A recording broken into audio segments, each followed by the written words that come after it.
جو آدمی زیادہ ہنستا ہے اس کا رعب کم ہو جاتا ہے، جو مذاق زیادہ کرتا ہے لوگ اس کو ہلکا اور بے حیثیت سمجھتے ہیں، جو باتیں زیادہ کرتا ہے اس کی لغزشیں زیادہ ہو جاتی ہیں، جس کی لغزشیں زیادہ ہو جاتی ہیں اس کی حیا کم ہو جاتی ہے، جس کی حیا کم ہو جاتی ہے اس کی پرہیزگاری کم ہو جاتی ہے، جس کی پرہیزگاری کم ہو جاتی ہے اس کا دل مردہ ہو جاتا ہے۔ قبول عبادت اور حصول ایمان اور طلب ہدایت کی دعا، یہ دعا حضرت ابراہیم اور حضرت اسماعیل علیہ السلام کی ہے،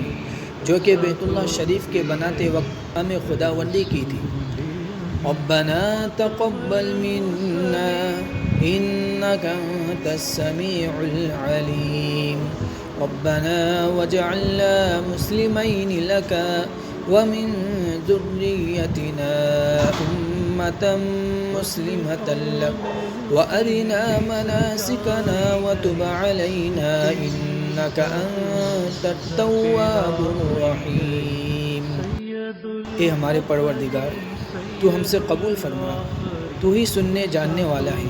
اے ہمارے پروردگار، اور ہم کو بنا لے اپنا فرما بردار، اور ہماری اولاد میں سے بھی ایک جماعت اپنی فرما بردار بنا، اور دکھا ہم کو ہماری عبادت کے طریقے اور ہم پر توجہ فرما، بے شک